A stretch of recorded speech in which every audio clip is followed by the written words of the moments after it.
Welcome to the Dawgs Table.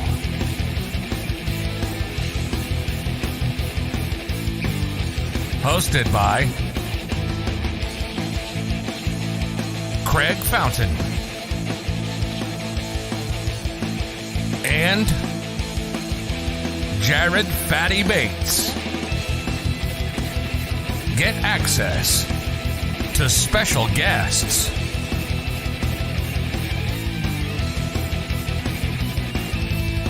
anyone can join the Dawgs Table.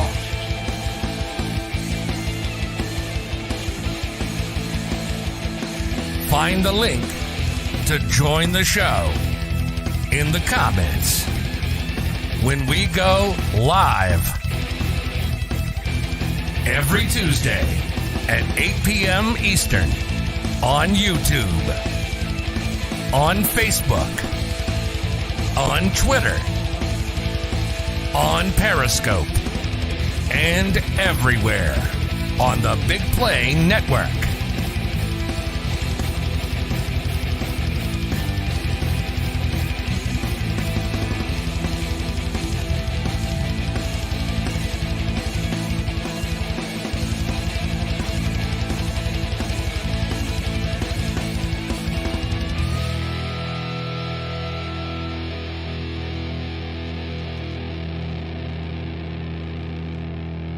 Here's your hosts, Craig Fountain and Jared Fatty Bates.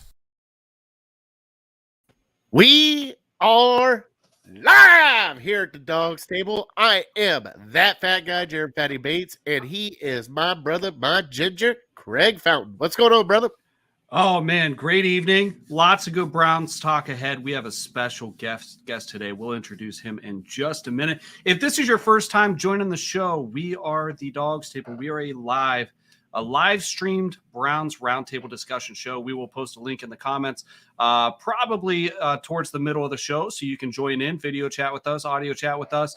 In the meantime, comment on YouTube and Facebook. We can display and interact with your comments, and we try to monitor Twitter comments as well, but those don't come straight into the studio yet. So without further ado, we are brought to you by Labatt Blue Light and Remax Edge Realty, the JC Group, and we are part of the BIGPLAY network. You can find us everywhere BIGPLAY is found. And here we go. We are bringing in our special guest. We are bringing in Jeff Lloyd of the Locked On Browns podcast. How you doing, Jeff? We're good. Here we are, basically the dog days of April, this weird spot between, free agency and leading up to the draft. Browns still have some work to do, as everybody knows. Some furniture essentially to maybe be moved out of the building, some pieces to still come in. For what March was just absolutely insane with the Amari Cooper move, obviously the Deshaun Watson moves, the ending of Baker Mayfield's time here with the Browns. It's not bad to have a first week of April here where it's been a little bit slow, a little chance to recharge the batteries. But it's going to be another crazy month here, as we get closer and closer to the 2022 draft. Absolutely. And you know what? I'm curious. It's not the primary focus for our show today, but I mean, at this point, we're kind of asking everybody, what are your whole thoughts on the Deshaun Watson Brown situation, the Baker Mayfield situation? If you could, maybe give us your thoughts on that, and then we'll get into our weekly Twitter poll here. For me, there's so many factors of why the Browns didn't perform well in 2021. And the fact that it just seemed that everything was just going to be basically you were going to make Baker Mayfield the reason. And doing that with, the injury being that as it is. Kareem Hunt missed 9 games. He would have been an integral part of this offense. He has been for the 2 years he's been here. Would have been a nice piece to have. The wide receiver situation, the fact that, it didn't work out with Jarvis, didn't work out with Odell. Austin Hooper didn't play well. There was a lot of factors why this team only finished 8-9 last year, but it seems really weird that the finger's being pointed at one guy and one guy in particular. But with that being said, look, the Browns, they wanted to go next level. They wanted to level up at the quarterback position. Aaron Rodgers, that was never going to happen. Russell Wilson, obviously his thoughts were on Denver, where he ultimately ended up. Deshaun Watson was the guy they were able to go after, eventually acquire. It comes with a lot of baggage. And, a lot of things where, I'm sure you guys know, I have friends who were in the Browns content business and maybe have chosen to move on. just because, of the morality of it. And, I'm not here for that. For me, this is a job just like any other. I report what's basically in front of me, talk about it, give my opinions on it. Will Deshaun Watson make this team a better football team? I think he's a better quarterback. I think anybody who does this does believe Deshaun Watson's a better quarterback. But it does come, with some moral sacrifice between the franchise, not to mention the $238 million guaranteed. But the way it's shaping up so far, still some more to be done here. I think the Browns, as far as, getting this roster in better shape, as far as being able to compete in the AFC North and certainly in a deep AFC, I think they've done a bang up job this far. Just a couple more dominoes to fall here. And then as far as the draft, it's going to be probably mostly depth. But we've seen over the last couple of years how quickly depth becomes, they become more than just, depth. They become key players. So you got to be able to go out and acquire the best you can. Absolutely. So I appreciate you kind of giving your stance there. And what we're going to do, and we'll dive more into some of that later. We'll dissect some of that and get into some of the other subjects we're going to talk about today. We're going to start looking at draft stuff. Our Twitter poll is going to ignite a conversation, our weekly Twitter poll. Sorry, Facebook and YouTube users, we don't have the functionality to post polls there. That being said, if you would like to join Twitter, feel free to join Twitter and vote on our polls. And let's get right to it. Here's this week's weekly Twitter poll.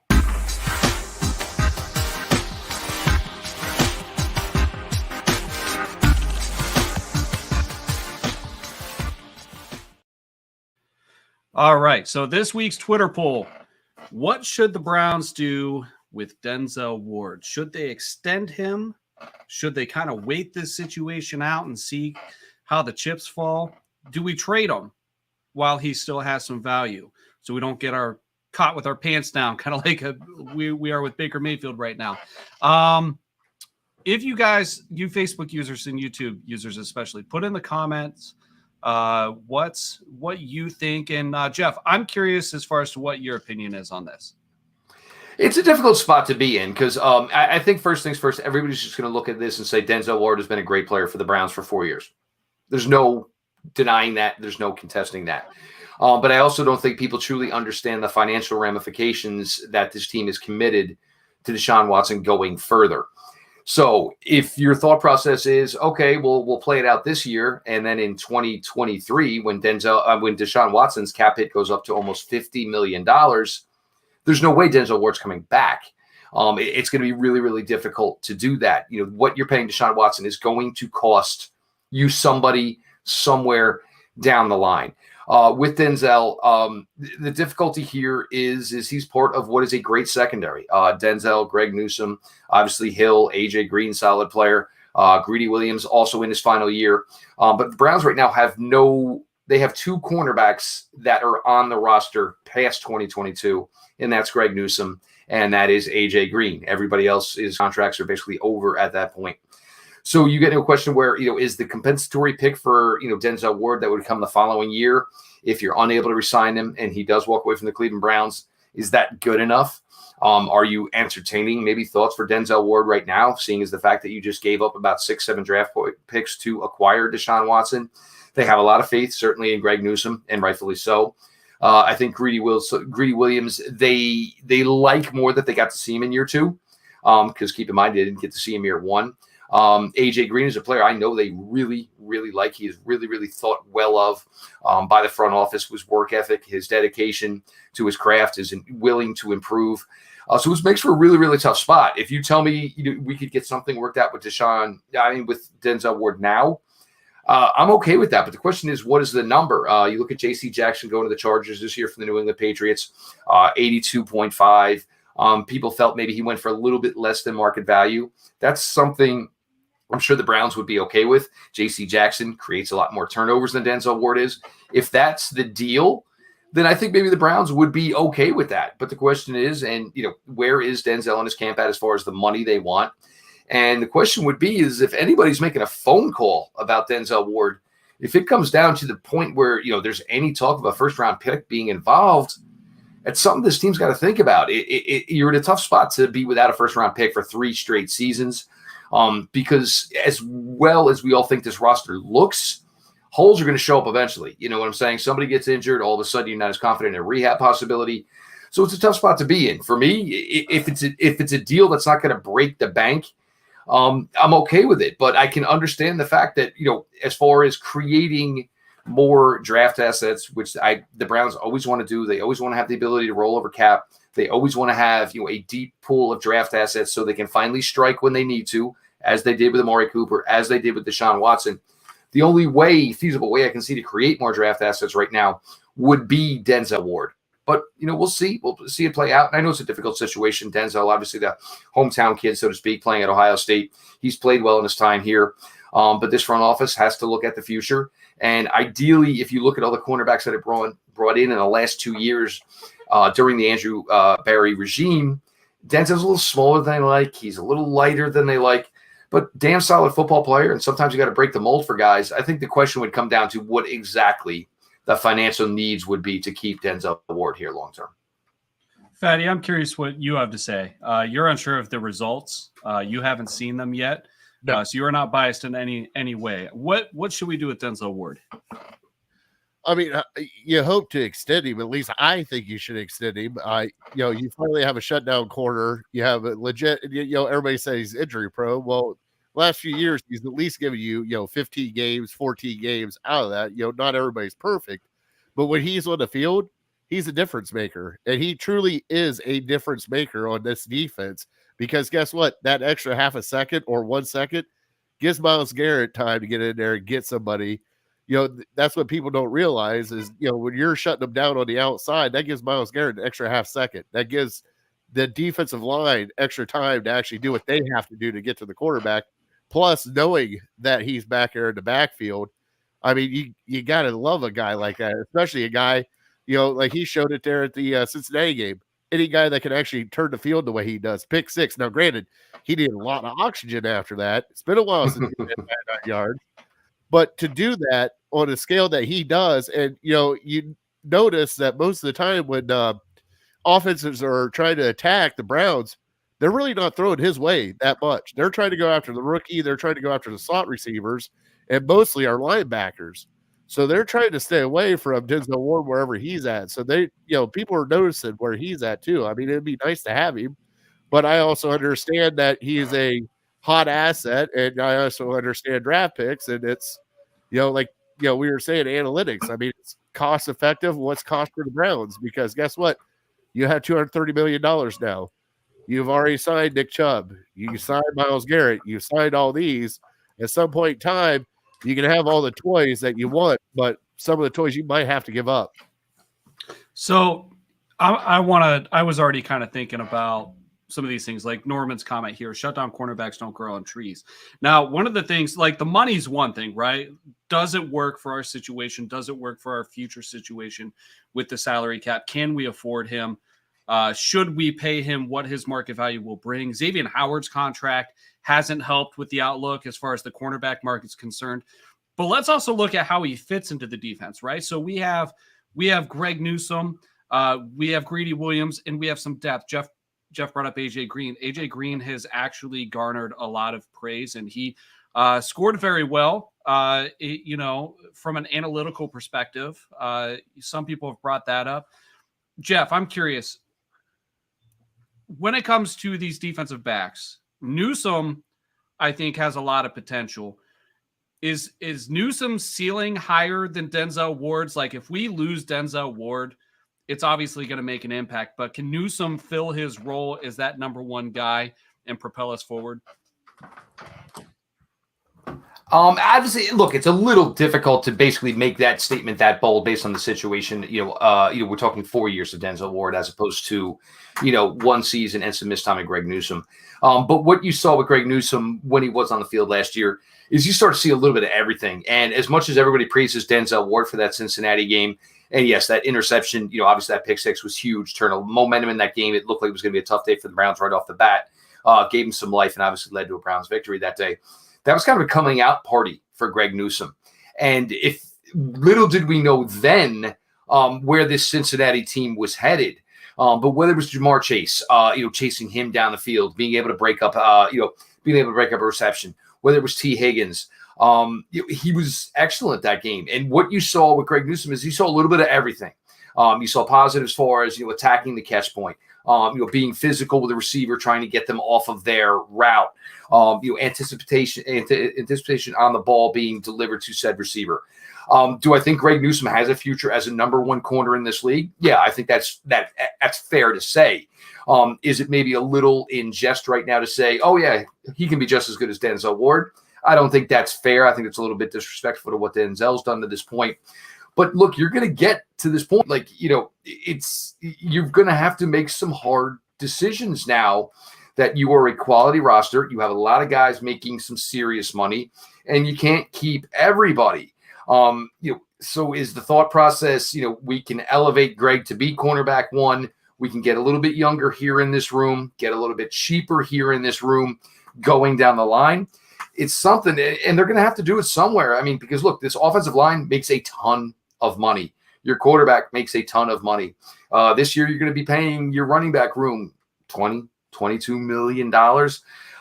You can't throw it everywhere. You just can't. The way it's constructed, would hate for this to, go a route where Denzel is not part of this team. But I mean, look, at the end of the day, we're all family people. You sit down, you do your bills, and well, guess what? No Starbucks this week. You know what I'm saying? This bill is a little higher than everything else. You got tough decisions you got to make. And it seems right now, if there was one where the Browns, needed to recoup, some draft allocation and maybe find themselves a little more flexibility monetarily, sadly, the one guy it looks like right now is Denzel Ward. Doesn't mean it's going to happen. Doesn't mean they can't get it to happen. But if those are things they're looking to do, that's most likely the guy. All right. So we like to play a little game. We're going to circle back to that conversation after we do the dog of the week, but let's wrap up the Twitter poll. We like to play a little game, Jeff, where I don't know if you've seen the results of this poll, but we like to guess. I'm the only one that knows. We like to guess how Twitter voted. Now, mind you, it's Brown's Twitter. All right. What would you think, Jeff? How do you think the fans voted in this? Extend him and give him a blank check. That is definitely what. Look, Okay. He is loved within the Browns community, and rightfully so. He is. Look, for most of the part, fandom-wise, you don't have to make these difficult decisions that Andrew Berry and the Browns front office are going to have to make. But I'd be stunned if it was not extend him. All right. So, Fatty, do you want to take a guess? I with him. I mean, he Okay. is a huge fan favorite, but I also know Brown's Twitter. And it could go dark real quick, but I think they extend him. You got to extend him. All right. So here's the results. The Twitter poll of the week. 70% of voters said extend Denzel Ward. 12% would prefer to see us wait it out. 18% said trade him now. Get some compensation while we can. We're going to circle back to this conversation. We are going to get to our dog of the week. Now, we are partnered with the City Dogs of Cleveland, and every week during the regular season, we do an offensive and defensive dog of the week and then feature an adoptable dog. So we have our offensive, defensive dogs of the week. It's the off season, so we just have one dog of the week. So we feature an adoptable dog that you can adopt, and we would be more than happy to connect you with the City Dogs of Cleveland. So here we go. Here is our dog of the week.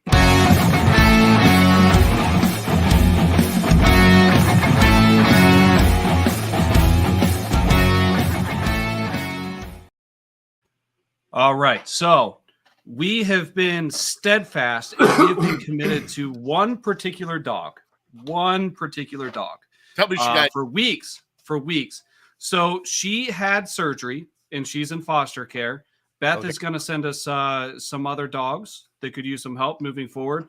Okay. But Lolo still needs a home. But we are going to mix it up moving forward. So this is the last week of Lolo for right now. Hopefully somebody, please, if you're watching, we'll post a replay of this so you can share it so people can see Lolo. Lolo, here she is right on the screen, is an adoptable dog with the City Dogs of Cleveland. She's a fashionista love bug. She loves exploring her walks. She's attentive and very treat motivated. She loves toys. She also has an independent side, though. She enjoys the company of other social dogs, but if you have cats, she may not be the right pup for you. She needs surgery, which she is getting. to correct problems with her kneecaps. The costs have been covered by Friends of City Dogs of Cleveland, and she is going with a foster family to recover, but she still needs a special doctor and a home to rest and recover.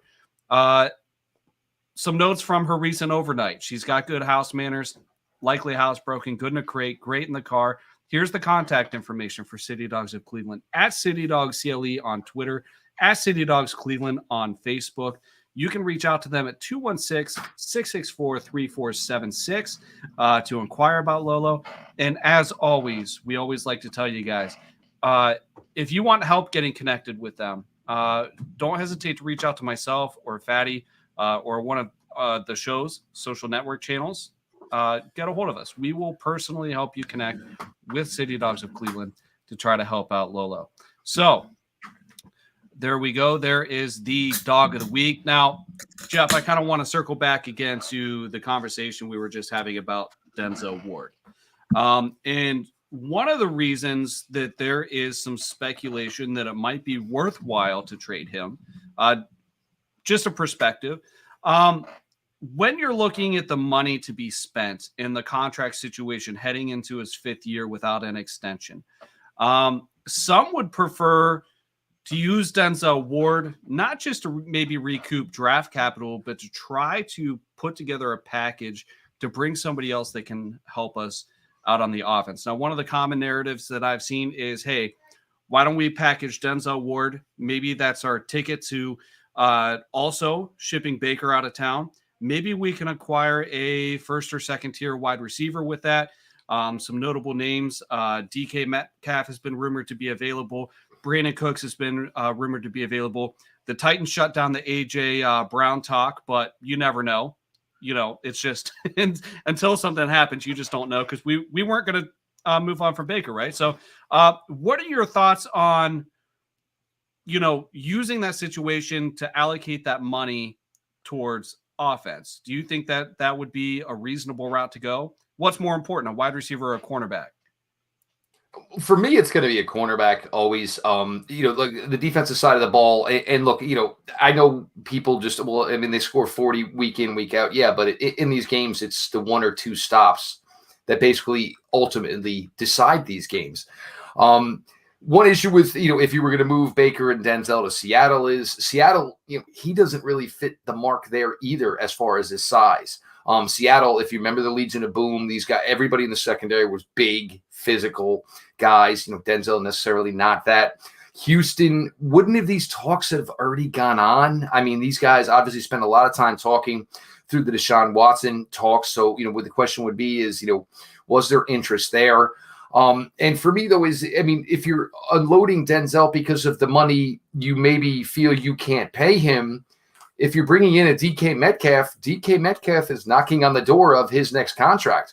So basically, you're moving on from one that you can't afford to pay another. So it's a situation there where, it gets difficult. I don't think you're going to move Ward just to satisfy the situation with Baker Mayfield. Look, Brown's going to have to eat money on Baker Mayfield. That's how they're going to move him. And the question is going to be who wants him and how much are the Browns going to eat. The Browns knew this was coming. They knew this was coming. They had to know there was a plan B if they did acquire one of these big quarterbacks that they felt were a better player than Baker Mayfield. They had to understand this was going to be a situation, and they were going to basically lose any leverage they had as far as moving Baker Mayfield. But for Denzel, look, if it's something – for me, are you going to sign him or not? Because if you're not going to sign him saying, oh, well, we got pick 100 – in the 2024 NFL draft, by Denzel going to sign with another team. But meanwhile, here you are where he could be maybe worth the first and third, first and a fourth, however those picks line out, and you look at it from an analytic, sense that you're trying to get max on everything you do. That's what makes for an interesting situation. I am sure there are teams that are highly interested in a player of Denzel Ward's capabilities. The question would be, where, who's ready for it, and what you're going to get back. Great player. And again, this team is just in a very, very difficult spot with him. I think one of the tough parts about the narrative of Denzel Ward to Seattle is, both these guys, both Ward and Metcalf are in similar situations, right? You kind of have to shit or get off the pot. You're going to have to make a move very soon, and you're going to have to commit a lot of resources to retaining one of these guys. It doesn't matter which team you're on. So really you would just be swapping questionable situations from, financially. I think the difference is Metcalf is probably going to command more money than Denzel Ward. Maybe I'm off base there. I don't know. I mean, Ward, I think his market value was perceived to be in the $18 to $20 million a year range. But then we had the JC Jackson, we had the Xavier Howard. Now he's probably 22 to 25. Is that too much, Jeff? Or am I on base there? No, I mean, that's what these players are going for here right now. And, if you're DK Metcalf, you're going to get moved from Seattle. You want to do it now because you don't have quarterback certainty that you've had for the last couple of years. So another year in Seattle could conceivably lower your market value.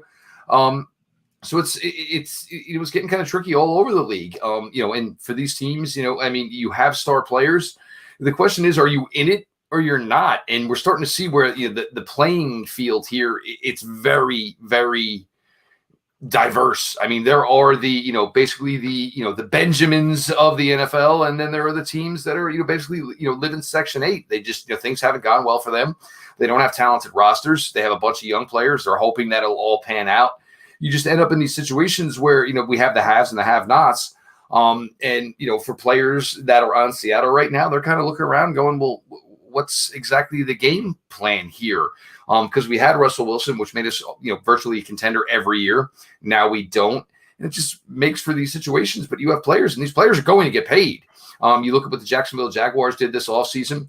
There's always somebody out there that's willing to write the check. It comes down to whether or not the player is comfortable with, the fact that his team may not be as relevant as the team he's leaving. But look, you only get about 8-9 years if you're a really good player in this league. And, God bless everyone for going to get every dime they can.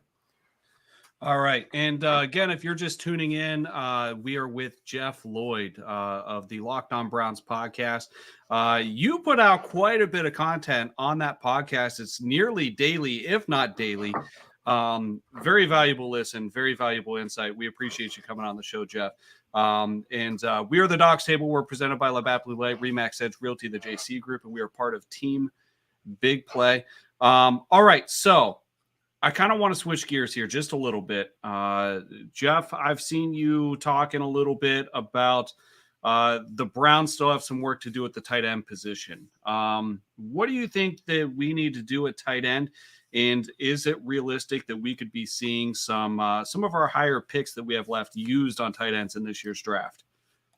I think one thing that has changed, that has not changed, whether it's Deshaun Watson in the fold, whether it's Amari Cooper in the fold, is that Coach Stefanski has an offense where he likes playing a lot of tight ends. He's comfortable with them. I think the question was getting the right tight ends. They'll never admit it. Austin Hooper just didn't work out. And this goes back to, the pointing that basically Baker Mayfield being the scapegoat. Look, Austin Hooper's not here. Odell Beckham Jr. is not here. Jarvis Landry's not here. Rashard Higgins isn't here. Baker Mayfield isn't going to be here. They weren't happy with any of them. So they moved on. Everything moved on from everybody. But now you want to look for the best of both worlds. You want athleticism. You want good receivers. You want guys who are going to be willing blockers at the tight end position. David Njoku started his career with this regime. Year 3 and year 4 with this regime, as far as kind of maybe being somebody they weren't sure of. And it was like, look, we can't have a tell. You've got to be able to willing to block, and you got to be part of this offense in both functions of the tight end position. David Njoku rose over the last 2 years with his abilities in regards to that. Harrison Bryant, still a work in progress, but it has gotten better as far as being a former wide receiver and now, being a full-time tight end. The question is going to be, how do you attack this with the tight end position in this draft class? Andy Janovich was let go. I think everybody thinks Johnny Stanton's just going to be the fullback, or the Browns going to maybe move away a little bit from the fullback. Are you going to start to use like an H-back type of situation where, you're going to use a tight end for these things? Harrison Bryant can do that. There are tight ends in this class who can do that. University of Maryland has one, Chigo Nkonkwo. He was a guy that used to run jet sweeps at Maryland. So they could use him in an H-back position if they wanted to. They had Greg Dulcich, tight end from UCLA, in the building yesterday on one of their top 30 visits. One of the better receiving tight ends in this class, has the body to play more in line. There's players where it's Charlie Kohler from Iowa State, 6'6", 250 pounds. Cade Otton from University of Washington, 6'6", 250 pounds. Could these be guys that are brought in who are decent receivers, but are better blockers? Understanding that maybe, David is good, not great. Harrison Bryant is good, not great. So are you looking for that blocking tight end? But this, as this whole offseason started and we started getting into this prospective draft class, this is a really, really good tight end class. And you don't say that very often about a draft class at the tight end position. It's not with the point where anybody's going to go round one, but you have about 10, 12 names that can go from round 2 to anywhere to the middle of round 4. If you're a team that loves tight ends and you were a little disappointed with the return that you got from Austin Hooper and the amount of money you invested in that, and now you're saying, well, I can get a guy in here years 1, 2, 3, 4. He's basically making less than $1 million, and he's essentially going to give me that what I got from Austin Hooper, which I was paying almost $9-10 million per year for. It was a slam dunk move. And you're hearing this, though. As we said, Dulcich in there yesterday. You're hearing from these kids from pro days, from the combine. All these tight ends have met with the Browns. The Browns are very active. They are going to select a tight end. There is no question about it. And there is a plethora of guys that would fit. Question's going to be, are you looking for a more old school traditional guy who is a better blocker first, but can do the receiving aspect when you're asking it? Or are you looking at, guys who are going to be able to come in right away, need some work on the blocking end, but can receive? A guy like Isaiah Likely out of Coastal Carolina, former wide receiver, similar to Harrison Bryant. He's basically graduating into the tight end position, but almost 1,000 yards last year, 12 touchdowns receiving at Coastal Carolina. It's a deep group. Browns with 4 picks in the top 118. There is no way. They will definitely take a tight end with one of those 4 picks. There is no way about it. So real quick, I just want to acknowledge a couple of these comments. Chrissy, appreciate you joining the show. Love seeing new faces on the show. Craig, we appreciate your purchase. Dawgs Table t-shirt. Make sure you send us a picture when you get it. We'd love to see it. We appreciate your support. All right, so I got a couple comments here, Jeff, about the tight ends. I'm going to go to Craig here, and then I'm going to go to Ben Fanjoy. Jeremy Ruckert, what are your opinions on Jeremy Ruckert? And Craig here says maybe take him in the 3rd or 4th round. Is that where you expect him to go? Is it too early, too late? For Jeremy Ruckert, it's been a little bit of a difficult draft cycle. Haven't gotten any numbers. Haven't gotten any testing numbers. So in a class that looks like it's really, really good and really, really athletic, Jeremy Ruckert may be in a tough spot. This past fall, you thought there was going to be a chance where he was going to graduate a little bit more into the receiving game. Obviously, Ohio State was rolling 3 deep at the wide receiver position. What are you looking for tight ends for when you got all these game breakers? But I think Ruckert is probably one of the safer ones there is. His inline blocking skills are there. The small, limited opportunities as a receiver, when he was been asked to do it, he has been outstanding. I still go back to that reception he had from Josh Fields in the playoff game a couple of years ago. I mean, there must have been about 9 hands in his face, as the ball was coming towards him near the goalpost, was able to just basically silence the noise, catch it, haul it in. I think Jeremy Ruckert is one of these guys that's going to be a better pro than he basically was at Ohio State. Some of that wasn't Ohio State's fault. It was just the fact that they were just so talented everywhere. Somebody was going to get up on the short end of the stick. Browns hold, obviously, pick 78 in the 3rd round. They hold 99 in the 3rd round, and then obviously 118. Any one of those spots could be the sweet spot for Ruckert. But yeah, he's definitely one that I have my conversations about. I think there's some tight ends that are a little bit smaller that maybe you would look at maybe in an H-back role and more of a receiving type of thing. This would come down to how confident they are in the blocking abilities of David Njoku, Harrison Bryant. They're going to year 3. But if they're not 100% sold on both of these players as blockers, then a guy like Jeremy Ruckert is, certainly could be very, very high in the Browns draft board at the tight end position. All right, so I have another question here from Ben Fanjoy, and admittedly, if you guys have watched the show since we started, and some of you have, I'm not the biggest draft guy in the world, right? Like, I'm not a huge college football fan. I don't dive as deep as folks like Jeff do. So it's awesome to get some draft insight here. Ben has an excellent question. Who are your top 5 tight ends in the draft and why? All right. Well, we mentioned Jeremy Ruckert. He is definitely. I'm not going to give him to you in any order here. I'm just going to rattle out names and positives that I see of him. Jeremy Ruckert, absolutely. The thing I love about Jeremy Ruckert, I think, is NFL ready to go. And this has been a big thing with what the Browns have done their first 2 drafts with Andrew Berry. Is most of these players are Power 5 players. They are looking at players that are playing at big schools. This means something to them. This way, there's not questions about what you've played against. Did you beat up on lesser competition? Jeremy Ruckert's one of them. Trey McBride from Colorado State. I think he's going to go a little earlier than people expect because he is the top tight end in the class. So for anybody who just wants to get it done and get it over with, but solid receiver, Trey McBride, both avenues of it, tested well. Isaiah Likely, again, out of Coastal Carolina. I think if you're looking for pure athleticism and a guy who can contribute in the passing game, this is a guy. My guy that I mentioned, Chigo Okonkwo out of Maryland. Another athletic guy, fastest tight end in this class. He's another one. There's a guy late who did not get to test, tore up his knee early in September. James Mitchell out of Virginia Tech would have possibly been one of the top tight ends in this class.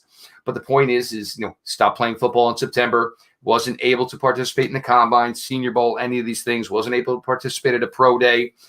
There's a guy that would be a sleeper, but the Browns are in that weird position where they have pick 118 and then they don't pick again till the 200s. So it's a weird spot for a player like Mitchell. The tape on him pre-knee injury was fantastic. The 2 twin towers, basically, I mentioned Otten and Kohler. These guys legit 6'6", 250, old school traditional tight ends. This tight end class easily runs 8, 9, 10, 12 deep. And it's just going to be a question of what actual flavor the Browns are looking for. Their confidence level in David Njoku seems extremely high. A, that they gave him the franchise tag. B, that they're making this, want this to go on more in the franchise and go long term. But there's easily, almost 10 guys, 10 tight ends in this class, and rattled off a bunch of names that all fit here. And I think some things that people have to, when you're thinking about this, and obviously it's hard to see because we've never seen Deshaun Watson take it down with this team within this offensive system, but there's players that are going to work with him. Darren Fells, like we joked about it in 2018, but Darren Fells was a pretty good tight end for the Browns in 2018. In his 2 years playing with Deshaun Watson in Houston, I think he caught like 12 touchdowns. We joked about the player he was here, but 12 touchdowns as a tight end where you're not really looking for him to be a player. That's something you're looking for. And, obviously Deshaun Watson can play with the tight end position if he has one that he feels comfortable with. And, the Browns, it's great for Kevin Stefanski because he doesn't have to change something that is a big part of his offense. And Deshaun Watson has shown at times that he certainly can, obviously get things done with the tight end position as well. So it certainly works out well for both parties. You muted yourself. I did it again. Jeez, I'm a rookie. Leave me alone. All right, so there's some reports There's some reports that the Browns are looking to extend Njoku. Have you heard anything about this? Is there any validity to it? What are your thoughts? I absolutely. This is going to get done. This is absolutely going to get done. David Njoku wants to be here. David Njoku has some close friends within the team. I think at times early in his career, there were some questions about, David Njoku's maturity, and understandably so. I mean, he got here, he played him his entire rookie year at 20 years old. So if you're saying maturity, he handed a 20-year-old millions of dollars and, oh my God, well, he's going out a lot. Yeah, right. That's what happens when you give 20-year-olds millions of dollars. But I think for the Browns, and look, as I talked about in 2020 when it started, David Njoku was not a very high name within the Browns and certainly within the tight end position. And basically what it was is like, look, it's great that you're athletic. It's great that you're a receiver, but there's more to the tight end position and we're going to need to see it. And as 2020 evolved, he ended up that season being the best tight end on the roster, even though they were paying Austin Hooper a bunch of money. 2021 wasn't even close. I mean, Austin Hooper had issues catching the ball, had issues tripping over his own 2 feet. And it just became something that worked out where David Njoku maybe had some questions between this coaching staff and this new front office when things first got started in 2020, but, grew up and basically put the work in and understood, hey, man, well, look, anybody can live off a first-round pick rookie contract, but anything in the NFL is about getting that second contract. David put in the work, rededicated himself. learned to play a lot better with his hand in the ground. And, it's paid off. I mean, at minimum, he's looking at almost $11 million this year. But, the Browns and David Njoku, they're going to get something worked out. There's just too much mutual interest on both parts. So why, with the turn of events, especially with David Njoku, I mean, they picked up his 5th-year option. They're getting ready to re-sign. They franchise tagged him. But not too long ago, he really did just go, yeah, I want out of here. Find me a partner. Get me out of here. I don't want any part to do with. What was sold to him for him to actually go, okay, now I actually have to work and do something here? Like, why was it such a big deal now? Because not too long ago, he didn't want anything to do with the Cleveland Browns. And it was pretty much after they brought in Austin Hooper and drafted Harrison Bryant. And I'd be upset, too, if I was a first-round draft pick and I'm seeing this happen. But you got to work at it. So what was the actual culture? Was it Stefanski and the coaching saying, hey, you need to do better at this and get him going? What was it? Well, at the time when the trade request came out and Drew Rosenhaus is Drew Rosenhaus. And when you align yourself with an agent like Drew Rosenhaus, these things happen. No, you're worth more. No, you're worth more. No, you're worth more. Maybe as Drew Rosenhaus was looking for possible suitors and couldn't find one, maybe David Njoku realized that, you want to know what? The front office, the coaching staff, maybe they're being more realistic here. An agent's going to tell you everything you want to hear. But as far as your positional coach, you have a offensive minded head coach, and these things. Look, Travis Kelce can get away at times with being a poor blocker, but you stack together 6,000-yard seasons, people will let things slide.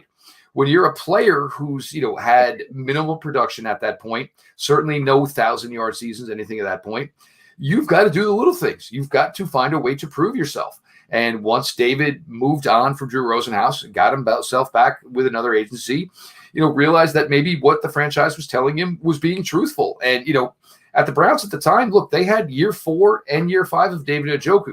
Why would they lie to him? They needed him. You know what I'm saying? So basically they kind of lit the fire, and it was a new situation. Look, for anybody, it was tough. Obviously, he came in the Myles Garrett draft class. You were there with Hugh. It was just a bad culture. Things got better, but then you went to the Freddie and the John Dorsey 1 year where it didn't basically put everybody to side, where nothing, got better. It was basically, it was still a terrible situation, just a different type of terrible situation. So, you at that point, if you're a player like David Njoku, look, Myles has all the security in the world. Everybody knew who he was, who he is, what he's always going to be. For a guy like David Njoku, it was time of, can I trust this organization a third time? Because I've already been through 2 regimes with it, and it hasn't really worked out in my best interests. But David bought in, listened to everything everybody was telling him.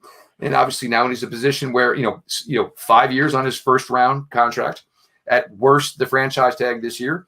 It's worked out very, very well for David Njoku. A lot of credit goes to him for the work he's put in, but also, maturity level of understanding that, just because people are telling you you need to get better doesn't mean you suck, but it just means you got to put more work in if you want to reach that, status of, being borderline elite. And David Njoku is a special athlete at the tight end position, but you can't just throw him out there if he can't block anybody. David dedicated himself, put in the work, and now the Browns are in a good situation. And it's weird that they actually spent all that money on Austin Hooper, but they had to at the time because they didn't know exactly who David Njoku was. But here now they make this decision based on they know who David is, and they saw where Austin Hooper was, and it just wasn't working. All right, so switching gears a little bit here,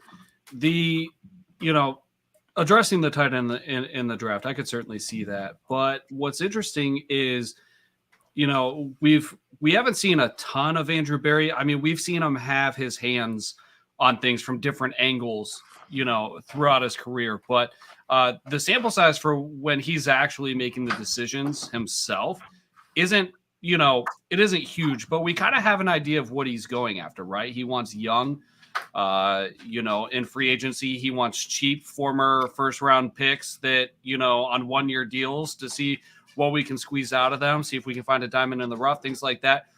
And one of the things that I think that a lot of people feel is that we shouldn't expect to go into a draft with holes. And we haven't done a ton to address our defensive line. What are your thoughts on that? Is that going to be the focus of the draft, Are we going to see more free agency moves? Why haven't we addressed the line? I think this went on a little bit in the first 2 years. I think there's figures that the Browns are comfortable with. I don't think the way the Cleveland Browns do business as far as free agency is okay, here's what we're offering. Okay, you counter offer, we counter offer. That just doesn't seem the way that this front office works. This is what we like. This is the number we can work with. This is the number we feel comfortable with. If it doesn't work out for you somewhere else, you know where we stand. I think the longer this goes on with Jadeveon Clowney, I think that's ultimately the best situation for the Browns. Would they like it to be done in a more timely manner? Yes. But, for Jadeveon Clowney, before he signed last offseason, the Browns chased him for 2 months the previous offseason. And for the thing with Jadeveon Clowney is, he took $14 million in 2020 to play with Tennessee Titans. He played like a game and a half. The Browns put him in a position where they said, look, it's not going to be $14 million. It's going to be $8 million. We are going to do everything we can. We don't necessarily care about practice. We don't necessarily care about camp. It's about you being able to play in games. And so the Browns put him in a fantastic position where he could get back to playing a lot. And you saw the player he was. And I think the most important thing is that Jadeveon Clowney closed the season very strong. He played really, really well down the end. He was one of the few bright spots there were towards the end of the season. So now he is in this position where he can cash in, and the Browns understand it's not going to be $8 million anymore. Most of the rumors are 2 years, 25, somewhere in that range, where the Browns are totally comfortable with. And Jadeveon Clowney was never going to be a quick thing. Jadeveon Clowney is probably somebody who is really good at football, but football is probably not the most important thing in his life. And hey, that's okay. I don't care what you do Monday, Tuesday, Wednesday, Thursday, Friday. If you can chase the quarterback on Sunday, that's all that matters. So that'll get done. But then you got to find out, you've got to get at least one veteran in here. And I don't hate the Taven Bryan bringing him in. And that's, again, you're chasing a guy who had a great athletic profile, was a former first-round pick. You can say, Jacksonville was a poor situation, and let's see if we can do something better for him here. Maybe like Malik McDowell, similar last year. But you still got to get one in here. Eddie Goldman, Akeem Hicks, either from the Bears. I think they would fit the mold. But the Browns are also in a position where I think they view the defensive line as, we want pass rushers. We're not so concerned with stuffing the run, because if you think you're going to be a successful team, that means you think you're going to be ahead in a lot of games, which means you're eliminating a lot of teams' running games. Would they like somebody come in here to be a plug, basically soak up blockers in the middle of the defensive line?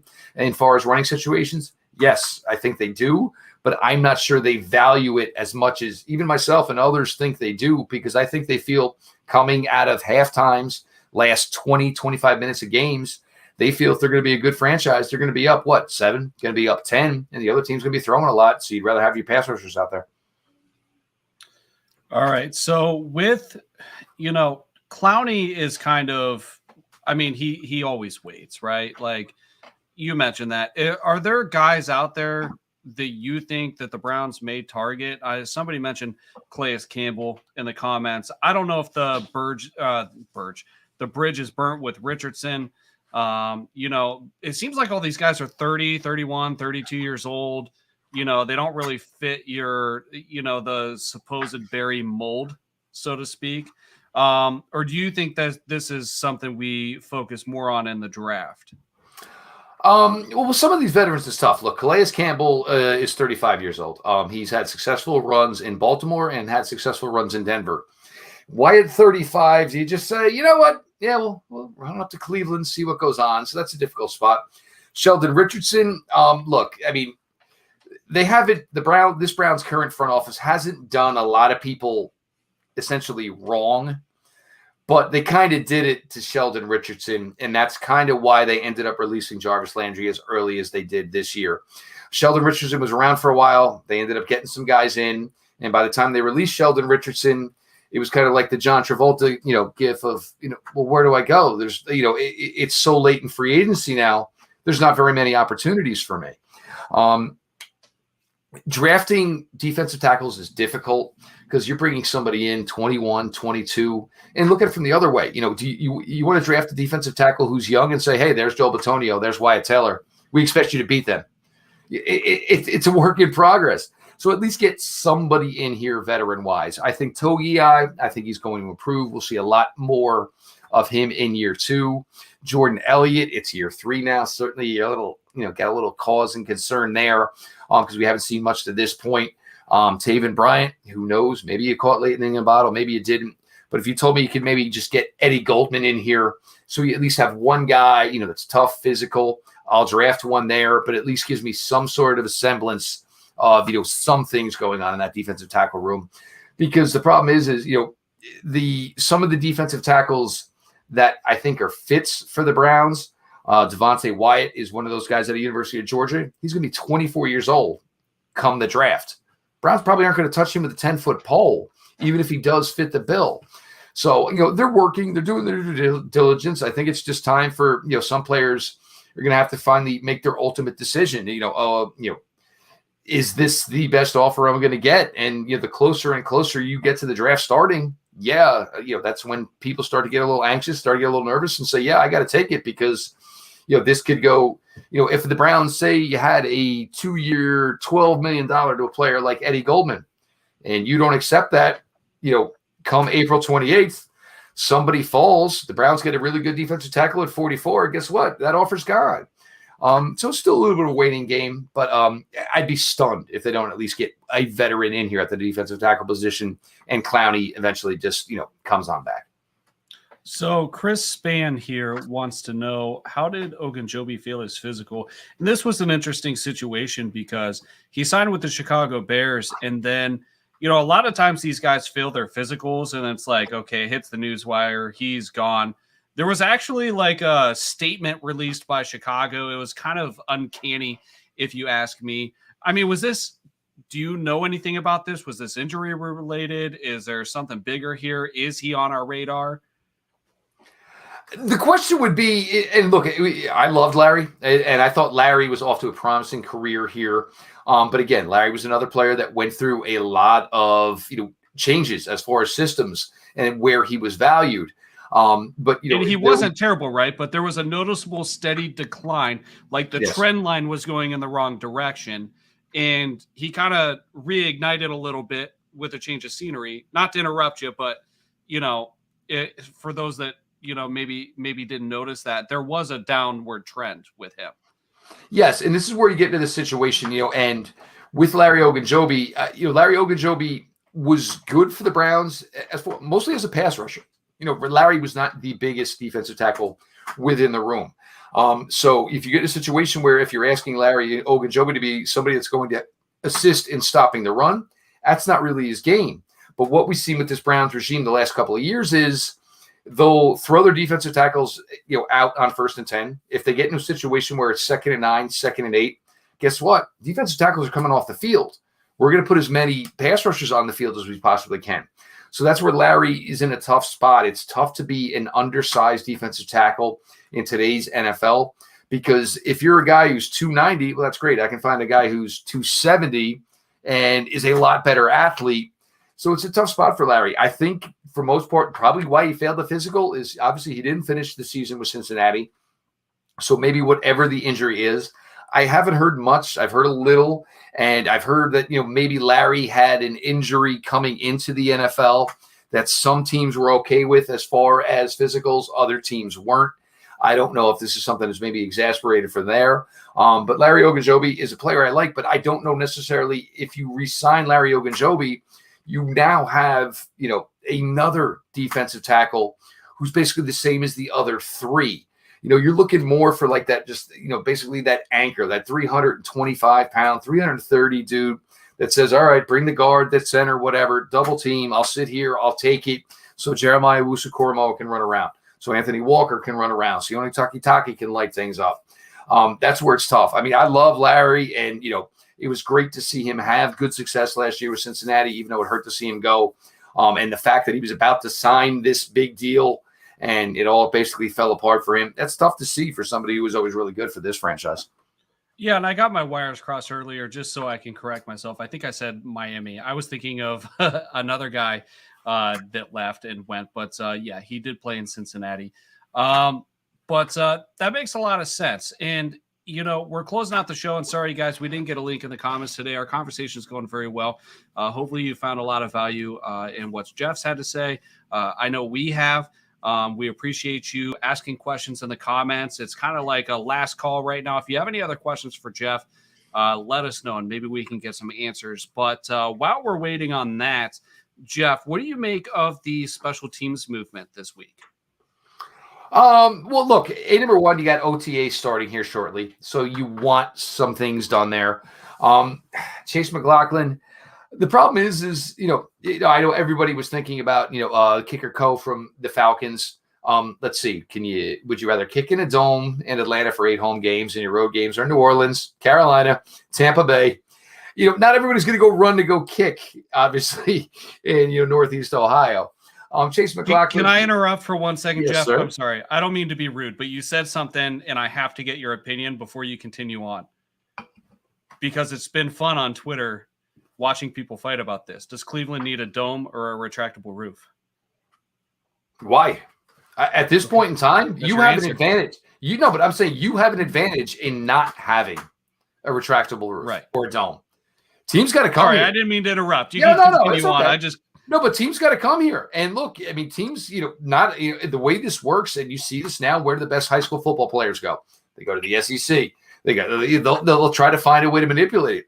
The fact that you can have games where it's cold, it's weather affected, that is a bigger advantage than saying, oh, well, we have a dome.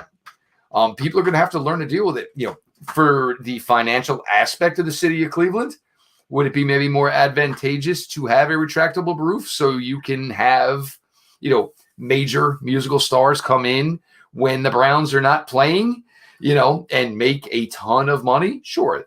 But, playing in the elements, no, for the Browns, that's an advantage. But, the kicker situation, you bring Chase back. Look, Chase, you're kind of comfortable with him. The year started really, really well for Chase McLaughlin. And, for anybody, he kind of fell, like everybody kind of fell off the map. Once this team, realized they were not going to reach the expectations they thought they were, everybody kind of fell off the map a little bit here. Do I think Chase is safe by any means to be the Browns' full-time kicker in 2022? No, absolutely not. There will be competition brought in. Corey Baraquez, I think he's safe. I think that's a done deal. I think they're totally good with him. He's got a big leg, and their theory is going to be we're only going to punt when it didn't work out, and we're within our own 30, within our own 40, and we need you to flip the field, which is exactly what he's capable of. But you want to have these things done. You have OTA starting soon. You want to have bodies here. You want to be able to do everything you can. I think the addition of Jakeem Grant was a nice one here. Mike Prefer, he's in a tough spot, and they made some moves here. Jakeem Grant being one of them, as far as to hopefully help Mike Prefer, because special teams haven't gone very well the last couple of years, as much as they thought it was going to. But look, I mean, you think you're going to be championship level, you've got to make some moves so they improve, the return game. I think the punt game, they certainly improved. The kicker game's still a work in progress. But, I mean, that's something that could not be satisfied till maybe Labor Day weekend when you get to those final cuts heading into week 1. Look at that. I muted myself, Craig. Look at that. You did it. I did it. So before we close out the show, I have one question. So is there a sleeper, any guy in free agency or the draft that people are like looking at that's not like a big name brand, not anything else that you're kind of liking right now for this team and where they need to go? Is there like one guy that you're just like, it'd be nice to see him come here? Absolutely. There's a guy I absolutely love out of University of Maryland. Joe Woods loves his safeties. As we know, MJ Stewart moved on 1 year, $2 million to Houston Texans. I would have done that deal in a heartbeat. MJ Stewart played really solid last year. Nobody ever seemed to want to talk about it. Ronnie Harrison, I don't know what's going on with Ronnie Harrison. You can't get any communication on anything Ronnie Harrison. But this team likes to play 3 safeties. Nick Cross, University of Maryland. He will not turn 21 till September 10th. So obviously his age, perfect for what the Browns like. A former sprinter, from growing up in Maryland, DeMatha Catholic, one of the biggest high school programs there is. So he's got a sprinter background, a track background. His play seemed to grow. He's one of these guys that is, Jabril Peppers, like is a description I can give. He's really good around the line of scrimmage. his play deeper in coverage improved over his time in Maryland. But, you look at this, John Johnson III, Grant Telpett, we like where that's going, but you want 3 of them. This guy, for me, is just absolutely perfect. 4.38 at the combine, jumps all panned out. The tape is good. He's young. For me, this has got to be somebody that Andrew Berry and the Browns front office all collectively looks at and says, okay, check, check, check, check. Everything checks out for a player like Nick Cross out of Maryland. And, I think he plays with a physical style, which you wouldn't normally think of a guy who has a track background. For me, this is a guy, and I've done this the last couple of years. I was able to predict Jacob Phillips in round 3 2 years ago. I nailed Anthony Schwartz last year as far as the 3rd round target for the Browns. This guy is somebody that's definitely on their radar. They don't have as much draft ammunition as they had the last couple of years. Nick Cross, safety, Maryland. Perfect. Outstanding answer. And with that, I don't see any other questions in the comments as of right now. So we're going to go ahead and close out the show. It is 9 o'clock. Jeff, we can't thank you enough for coming on the show. We appreciate your time. We know your time is valuable, and we love your insight. And hopefully we can do this again sometime. But we really appreciate you coming on the show. No problem at all, guys. And as anybody know, as much as I know, I mean, working on, getting a show together, guests, all that stuff. There's a lot that goes into it. I've scaled back a little bit, but for anybody that I've never talked to or gotten to spend any time to, I certainly like to try to give my time to them. Because, look, I mean, you guys know how it goes. And I mean, for years when, you're small and you can't get anybody that will be willing to talk to you, you certainly want to, get to know basically the room better. So, it's been a blast here sitting down with you guys here. I love a lot of what this team has done. Some of it kind of comes with that, basically tasting the old aspirin taste as far as, the moves they've made this year. But I think they've really put themselves in position to be extremely competitive in the AFC this year. Outstanding. Thank you very much. Fatty, before we close out the show, do you have a Fatty's on Fire tonight? Yeah, sure. Why not? All right, here we go. It is Fatty's on.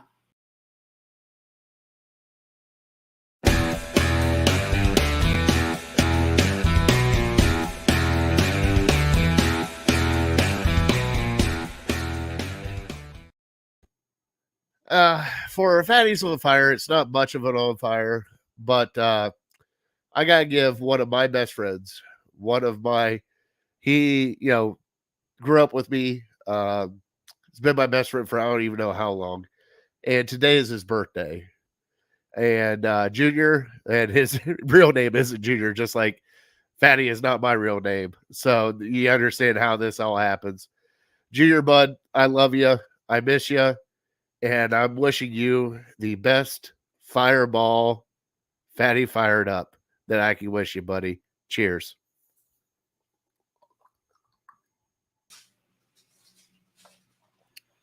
All right. So that was an outstanding show today. Love to have Jeff on the show. I loved it. I didn't have to do anything. What's that? I didn't have to do anything. It was awesome. And you know what? He's got great insight, and we didn't really get to plug him before he left. But Locked On Browns is an outstanding podcast, audio only. So find it on Spotify, I'm sure, Apple Podcasts, things like that. Make sure you follow him on Twitter. I'm not sure if he's on Facebook, but he's definitely active on Twitter. We appreciate all of you watching the show. And if you're still watching, there is one other thing I want to go over. You guys are everywhere. I know we have folks in Arizona, we have folks in Canada, we have folks, all over watching. But if you're within driving distance, consider coming to the Canton area for our live NFL draft show on April 29th at the Brick House in Sebring, Ohio, which you've never heard of, but it's just outside of Canton, Ohio, where the Pro Football Hall of Fame is located. Awesome food, awesome food, and a very, very, very nice venue that we absolutely love going to. We've done a show there once before in the early days, but we're going to have a blast there, and that's day 2 of the draft, and it's kind of like day 1 for us, right? Like, provided nothing changes. So just want to throw that out there in case anybody is within driving distance and they want to come hang out, talk Browns, drink beer with us, eat good food, just have a good time. We're going to be there all night. Oh, eat good food. I cannot wait to get that It's pizza again. the food is so good. It's so good. So Also, we'll huh? I mean, you might as well. So we have a couple special guests too, right? We French? Are we? Yeah. Yeah. So French Golden, my brother from another mother, literally. The other half of the Ginger Stock Football Podcast is coming up from Kentucky for the show. We have Hookers and Blow Barry in his hometown at this show. So that'll be a blast. Yeah, man, I'm excited for the show. I'm really excited. We do a lot of live shows. All of our venues have been fantastic. We've met a lot of cool people. We've had a lot of good Browns talk, ate a lot of good food, drank a lot of good Labatt Blue Light. But listen, when we get to do special events like tailgates or draft shows, there's a little extra there. You know what I mean? We love it because we get to talk to other people. We're out and about. Both Craig and I have OCD where it's just like, what's going on over here? But Craig, I got to inform you, the other ham might be coming. Oh, really? Big Bry's coming down. He might come down. We're going to have to feed him good. Feed him good and buy him some drinks. That would be awesome. Hopefully we see him. Hopefully we see some of you that are watching this or watching the replay. That would be awesome. Let us know if you need directions or more information or anything like that. We'd be happy to give you all the information you need. So with that being said, Fatty, do you have anything else before we close out the show? No, we have, what is it? Are you guys setting up a table in Canton for the Joe's Hall of Fame induction in 23? Yes, we could. Actually, all right. So I actually sent Ben a video on Twitter. So my family, we have a camper and it's permanently parked at a campground, probably 20-25 minutes from my house. And it's also in a Canton suburb. And that's where we spend all of our time in the summer. And if you're camping, you'll get it. If you don't, you won't. But it's super cool because this particular campground, every year during Hall of Fame weekend, all the tailgaters, not just from the Browns, but from all over, they convene in this one campground. And I just happen to be a lucky guy who has a camper on the edge of where they all congregate and stay the night when they're not at the Hall of Fame festivities. I'm talking Nats tailgaters. I'm talking about the bus. I sent Ben a video of being inside the dog bus. The Lions, the tub gators. Yes, they tow around hot tubs. They're there too. Is there some wars in between the Pittsburgh tailgaters and the Cleveland tailgaters? Absolutely. Flags might get stolen or misplaced. People might leave Easter eggs around here and there, if you catch my drift. But yeah, in all kinds of NFL teams, all the tailgaters congregate. It's an absolute blast. Maybe this year we'll have to go live as we're partying. Maybe not as a formal show, but at least maybe jump on and say hi and get to show you the festivities. It'll be about 30 minutes. And then guess what, Craig? Shut it down. Yeah. We got my connections. Shut it down. Shut it down. But to address Ben's question, if we could get a table for his Hall of Fame induction at 23, I would be there in a heartbeat. Oh, yeah. That's something that we're going to have to investigate what it takes to actually get a table in those type of ceremonies, right? Or those types of events. And you got to squeeze in there. It's hard for me to. Yeah. So you might have to squeeze us in there, big fella. We'll let you guys know when we're trying to and what it's going to take to get there. And once we figure out who needs emailed, we'll have you guys spam their inbox and say, hey, the Dawgs Table they need a table. They need a Dawgs Table. I'll be at the tailgate May 14th. That is something that we may show up at. We were there last year. I know, Fatty, I'm pretty sure already you're going to be there, right? I believe so. You believe so. All right. We are both I believe so's. It's going to come down to scheduling for us, as much as we'd love to commit right now. Maybe when we get a little closer, we'll be able to commit. For what it's worth, Top Dog Tailgate partnered with City Dogs of Cleveland, who obviously we promote as partners on this show. And the whole basis for this tailgate is they're raising money for the City Dogs of Cleveland. So of course we want to be there. We were there last year. It was a blast meeting everybody, putting faces to all the names that you see maybe not on so much on Facebook because, you know, it's Facebook. You see everybody's faces, but Twitter and YouTube and stuff like that, we get to actually meet and greet and put faces to the Twitter handles, things like that. It's awesome. It's a good time. Good food. And what's really funny is I got like, when I got there, you don't know how many, oh shit, it's that fat guy. I got that a lot when I was there, like, oh, hey, man. Yep. There's going to be, you know, there's always if you're on Twitter, Brown's Fangirl, I think, is in charge of the name tags.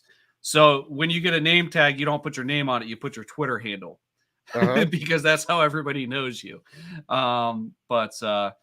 Yeah, it'll be awesome. And Craig, you're on Twitter now. I've seen you popping up on Twitter, which is awesome. Yeah. So, you know, any chance we get to go to these special events or connect with other Browns fans and talk Browns and eat and drink and be merry, so to speak, we're absolutely going to, jump on that if we're available to do so. So, hopefully we'll see you guys around at these events. Fatty, anything else before we close out the show? Nope, just God bless everybody. I mean, it was a great week. No horrible Browns news, no great Browns news, but some Browns news. And, you know, something, a quiet front is always good for me this week. So, All right. We will be back next Tuesday at 8 p.m. Make sure you follow us on all the socials if you haven't already. We have some things getting lined up. Hopefully some good announcements coming in the next couple of weeks. So cross your fingers for us. Some cool things going on. Hopefully, I shouldn't have said anything. I got to knock on wood. It'll be anticlimactic, but yeah. Got it. Until next time, thanks for joining the show and go Browns. Go Browns.